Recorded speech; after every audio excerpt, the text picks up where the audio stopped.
Hello बच्चों, आज हम मैथ चैप्टर 11 जिसका टाइटल है डायरेक्ट एंड इनवर्स प्रपोर्शन, उसमें समझेंगे कि इनवर्स प्रपोर्शन क्या कॉन्सेप्ट है। इस चैप्टर पर जो मैंने पिछला वीडियो बनाया था उसमें मैंने आपको समझाया था कि डायरेक्ट प्रपोर्शन क्या सिचुएशन में होता है, उसका कॉन्सेप्ट का मतलब क्या है। तो वो अगर आपने वीडियो नहीं देखी है तो पहले आप उसे देख लें, क्योंकि डायरेक्ट प्रपोर्शन समझने के बाद इनवर्स प्रपोर्शन को समझना थोड़ा आपके लिए सरल होगा। तो इनवर्स प्रपोर्शन को हम कैसे समझेंगे, मैं आपको एक दो एग्जाम्पल से समझाता हूँ। पहले कॉन्सेप्ट पे आने से पहले मान लीजिए हमने प्लेस ए से प्लेस बी जाना है कार में, और इसका डिस्टेंस है 1000 किलोमीटर। ए जगह से बी जाना है, डिस्टेंस है 1000 किलोमीटर, और हमारी जो कार है उसकी स्पीड है मान लीजिए 50 किलोमीटर पर आवर। एक घंटे में 50 किलोमीटर चल रही है। तो अगर इस स्पीड पे हम चलते रहे लगातार तो हम कितना समय लगेगा, हमें लगेंगे 20 आवर्स यहाँ से यहाँ पहुँचने में। लेकिन अगर हम गाड़ी की स्पीड बढ़ा दें, मान लीजिए 75 किलोमीटर पर चलें लगातार, बिल्कुल uniformly from a to b 75 पे चलेंगे तो हमें लगेंगे 13 आवर्स 20 मिनट्स। स्पीड बढ़ गई, समय कम हो गया। अगर हम गाड़ी को चलाते हैं 100 किलोमीटर स्पीड के ऊपर, पूरा डिस्टेंस हम 100 की स्पीड पे कवर करते हैं तो हमें लगेंगे 10 आवर्स। अगर हम करते हैं 125 की स्पीड के ऊपर तो हमें लगेंगे 8 आवर्स। तो यहां से आप समझेंगे इनवर्स प्रोपोर्शन का मतलब क्या है। जब एक क्वांटिटी बढ़ रही है, मतलब यहां पर स्पीड बढ़ रही है कार की, 50 स्पीड चलाएंगे हम फ्रॉम ए टू बी, हमें 20 घंटे लगेंगे। हम 100 पे चलाएंगे तो हमें 10 घंटे लगेंगे। अगर हम 125 की स्पीड पे चलाएंगे तो हमें 8 घंटे लगेंगे। मतलब जो समय लगेगा इस डिस्टेंस को कवर करने में वो कम होता जाएगा। एक चीज बढ़ेगी, दूसरी कम होगी। या अगर हम स्पीड कम कर दें तो समय ज्यादा लगेगा। मान लीजिए दो लोग चलते हैं, एक 125 की स्पीड पे चलता है, वो 8 घंटे में पहुंच जाएगा। दूसरा चलता है 100 की स्पीड पर, उसको 10 घंटे लगेंगे। मतलब उसकी स्पीड कम है, उसको समय ज्यादा लग रहा है। स्पीड कम हुई तो समय ज्यादा लग रहा है। तो आप समझ रहे हैं, एक चीज ऊपर जा रही है, दूसरी नीचे जा रही है। मतलब दोनों विपरीत दिशा में चल रहे हैं। अगर एक इंक्रीज होगी तो दूसरी डिक्रीज होगी, ये डिक्रीज होगी तो ये इंक्रीज होगी। ये मान लीजिए स्पीड है, ये टाइम है। स्पीड इंक्रीज होगी, समय कम हो जाएगा। स्पीड कम होगी, समय ज्यादा लगेगा। तो ये विपरीत दिशा में जा रही हैं। इसको कहते हैं इनवर्स रिलेशन। एक बढ़ेगा, दूसरा घटेगा। एक और एग्जांपल आपको देता हूं, इसको मैं भी रख देता हूं यहां पे, क्योंकि इससे एक और कॉन्सेप्ट हम समझेंगे। अगर मान लीजिए एक दीवार है, मान लीजिए दीवार पे टाइल्स लगानी है, तो हम क्या करते हैं, सिर्फ एक वर्कर को लाते हैं। वो वर्कर क्या करता है, उसको एक वर्कर को इस दीवार पर टाइलिंग लगाने के लिए लगते हैं 2 दिन। हर दिन वो 8 घंटे काम करता है, 2 दिन वो इस पे काम करता है। अगर हम 2 वर्कर ले आएंगे तो वो जल्दी काम हो जाएगा, 1 दिन में ही हो जाएगा। अगर हम 4 वर्कर्स को ले आएंगे तो वो आधे दिन में ही काम हो जाएगा। तो एक दीवार की टाइलिंग पे या एक कमरे की टाइलिंग पे अगर एक वर्कर को 2 दिन लगते हैं तो 2 वर्कर को 1 दिन लगेगा, 4 वर्कर को आधा दिन लगेगा। तो यहां भी देखिए, जब वर्कर की संख्या बढ़ रही है तो जो समय लग रहा है टाइलिंग में वो कम हो रहा है। अगर हम वर्कर की संख्या घटा दें, पहले मान लीजिए हमने सोचा था 4 लगाएंगे, तो वो कहता है जी आधे दिन में काम हो जाएगा। हम कहते हैं नहीं, हम 2 ही वर्कर लगाएंगे, तो बोलेगा जी 1 दिन लगेगा। हम बोलेंगे हमें एक ही वर्कर लगाना है, तो बोलेंगे 2 दिन लगेंगे। वर्कर की संख्या कम होगी, समय ज़्यादा हो जाएगा। वर्कर की संख्या बढ़ेगी, समय कम हो जाएगा। ये ऊपर जाएगा, ये नीचे जाएगा, वो ऊपर। एक चीज़ बढ़ेगी, दूसरी घटेगी। एक और एग्जाम्पल लिख लेते हैं। मान लीजिए एक स्कूल के पास 1 लाख रुपया है और वो डिसाइड करते हैं बच्चों के लिए कंप्यूटर खरीदने हैं, हमने लैपटॉप खरीदनी है। तो अगर वो सोचते हैं कि हम सस्ता लैपटॉप लेते हैं 10,000 रुपये का, तो उनको 10 लैपटॉप मिल जाएंगे, क्योंकि 10,000 1 लाख से डिवाइड करेंगे, 1 लाख को 10,000 से डिवाइड करेंगे 10। अगर मान लीजिए वो 20,000 वाला लैपटॉप खरीदते हैं तो उनको 5 लैपटॉप मिलेंगे। अगर वो 25,000 वाला लैपटॉप खरीदते हैं तो उनको 4 मिलेंगे। 50,000 वाला लेते हैं तो 2 मिलेंगे। अगर बहुत एक्सपेंसिव लेते हैं 1 लाख रुपए वाला, हाई एंड वाला, तो 1 ही मिलेगा। तो यहाँ पर जैसे जैसे कॉस्ट है लैपटॉप की बढ़ रही है, लैपटॉप की कीमत बढ़ रही है, सस्ते वाला लैपटॉप है, ये उससे महंगा है, ये सबसे महंगा है, तो जो लैपटॉप हम खरीद पाएंगे उनकी संख्या कम होती जाएगी। तो यहां भी इनवर्स रिलेशनशिप है, कॉस्ट बढ़ेगी तो जो नंबर है लैपटॉप्स की जो हम खरीद पाएंगे वो कम हो जाएंगे। ठीक है। अब इसमें रिलेशनशिप क्या होता है? इसमें रिलेशनशिप ये होता है कि अगर हम दोनों को मल्टीप्लाई करें तो एक कांस्टेंट फिगर आएगी। इन दोनों को मल्टीप्लाई करें तो बनेगा 1000, इन दोनों को मल्टीप्लाई करेंगे तो 1000, इनको भी करेंगे तो 1000, इसको करेंगे तो 1000, यहां पर इनको मल्टीप्लाई करेंगे तो 1 लाख बनेगा। इनवर्स रिलेशनशिप में ये देखिए, इन दोनों को मल्टीप्लाई करेंगे आंसर आएगा 2, यहां भी 2, यहां भी 2। तो ये एक इंटरेस्टिंग रिलेशनशिप है जो आपने समझनी है। तो अभी थोड़ा मैं आपको मैथमेटिकली दोनों समझा देता हूं।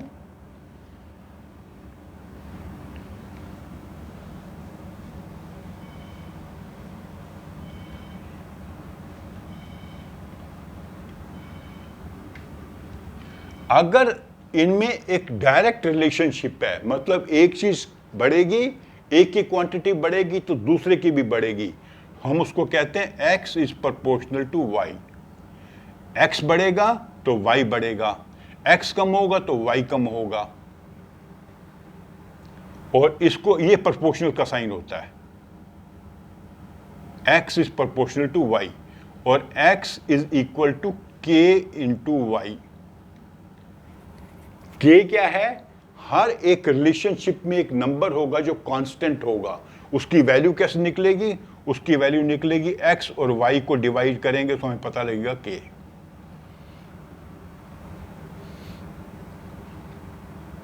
ठीक है, एग्जाम्पल ले लेते हैं।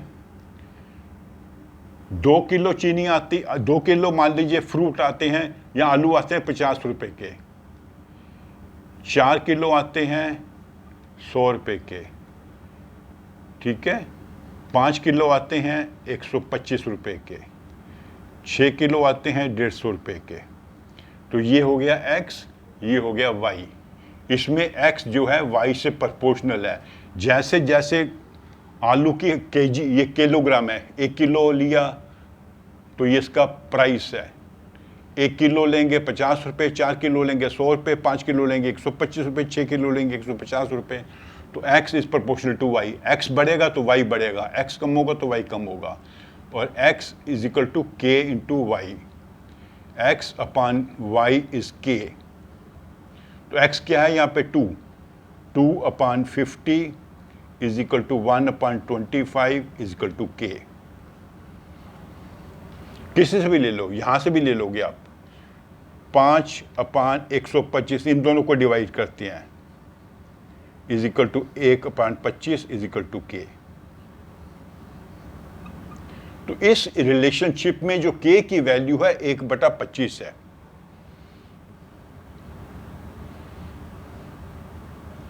जब हम x को y से डिवाइड कर रहे हैं, अगर हम रिलेशनशिप दूसरे तरीके से निकालें, क्योंकि दोनों तरीके से रिलेशनशिप निकल सकती है, रेशियो प्रोपोर्शन में, y is proportional to x, y upon x is equal to k। तो यहाँ पे चूंकि y है न्यूमरेटर, तो यहाँ पे आंसर आएगा 25। 50 अपान 2 इज 25। यहाँ पे k की वैल्यू ये निकली, क्योंकि यहाँ पर हमने न्यूमरेटर y रखा है। पहले जो मैंने एग्जाम्पल दी थी उसमें न्यूमरेटर था x, तो आप कैसे भी उसको बता सकते हैं। वो जब आप क्वेश्चन हल करेंगे तो आपको देखना होगा कि हमने कैसे इसको रिफ्लेक्ट करना है, x अपान y करना है कि y अपान x करना है। तो यहाँ भी ले लीजिए 150, इसको कर देते हैं divide, 150 divided by 6 is 25 is k। तो y upon x is equal to k, और k की वैल्यू निकलती है 25।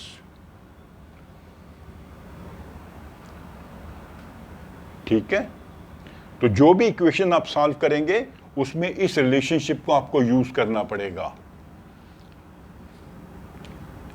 आप x अपान y करके भी कर सकते हैं k, और y अपान x करके भी कर सकते हैं k। दोनों में k की वैल्यू डिफरेंट होगी। जैसे यहां पे हमने किया था, यहां पर 1/25 निकली थी और यहां पर 25 निकली थी।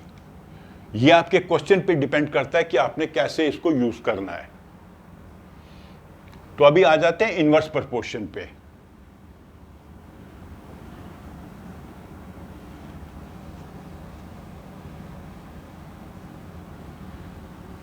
और हम वही एग्जाम्पल ले लेते हैं। अभी 1 लाख रुपए में हमने कंप्यूटर खरीदने हैं। अगर 10,000 का कंप्यूटर है तो हमें 1 मिलेगा, अगर 20,000 का है तो हमें 2 मिलेंगे, 25,000 का है तो हमें 4 मिलेंगे। सॉरी, यहाँ मिलेंगे यहाँ मिलेंगे 10 और यहाँ मिलेंगे 5, यहाँ मिलेंगे 4। 10,000 का कंप्यूटर है एक, टोटल हमारे पास 1 लाख रुपया, 1 लाख रुपया खर्च करेंगे हमें 10 मिलेंगे। अगर हम 20,000 वाला लैपटॉप लेंगे हमें 5 मिलेंगे, 25,000 वाला लेंगे तो 4 मिलेंगे। तो इसको हम कर देते हैं x, इसको कर देते हैं y। इसमें क्या होता है, x is inversely proportional. Inverse proportion ऐसे दिखाया जाता है, डायरेक्ट में ऐसे दिखाया जाता है। ये डायरेक्ट प्रोपोर्शन है। जब भी आप देखेंगे 1 अपान y किया हुआ है, या ऐसे भी कर सकते हैं y is proportional to 1 upon x। दोनों तरीके से हम इसको दिखा सकते हैं। जैसे वहां पर हमने y is proportional to x किया था। ये दोनों एक ही संबंध के बारे में, एक ही रिलेशनशिप के बारे में है। और यहाँ पर डायरेक्ट प्रोपोर्शन है, यहाँ पे इनडायरेक्ट या इनवर्स प्रोपोर्शन है। इनवर्स प्रोपोर्शन हम ऐसे पहचानते हैं, 1 अपान y या 1 अपान x। तो इसमें क्या होता है, x is equal to k upon y। k एक कांस्टेंट है जिसकी वैल्यू चेंज होगी, हर अलग क्वेश्चन में अलग होगी। या x into y is k, ऐसे भी कह सकते हैं। तो यहां पर k की वैल्यू क्या होगी, 1 लाख। कैसे, x और y को मल्टीप्लाई करेंगे, 10 इंटू 10,000, 1 लाख निकलेगा वैल्यू। तो यहां पर k की वैल्यू हुई 1 लाख। यहां भी मल्टीप्लाई करेंगे तो 1 लाख आएगा। दोनों को मल्टीप्लाई कीजिए, कहीं भी मल्टीप्लाई कीजिए, आंसर 1 लाख आएगा। तो यहां पर k की वैल्यू है 1 लाख। तो इस वैल्यू को कई बार आपको यूज करना पड़ता है अपने क्वेश्चंस को सॉल्व करने के लिए।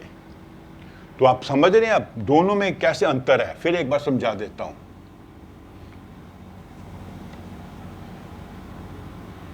Direct, inverse. डायरेक्ट में क्या होगा, x is directly proportional to y, या x is equal to k y. k है कांस्टेंट, एक कांस्टेंट जो हर एक पर्टिकुलर क्वेश्चन में जिसकी वैल्यू अलग होगी। या x upon y is equal to k। इसको ऐसे भी लिख सकते हैं, ऐसे भी लिख सकते हैं। और यहां पे क्या होता है, x is inversely proportional to y। ये देखिए, दोनों में अंतर पता लग जाएगा आपको। ये डायरेक्ट प्रोपोर्शन है, ये इनवर्स प्रोपोर्शन है।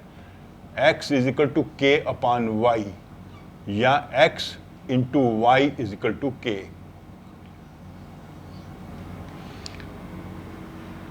ऐसे क्वेश्चंस में आपको समझ जाना चाहिए कि ये है इनवर्स प्रोपोर्शन। और यहां पे आपको समझना चाहिए कि ये है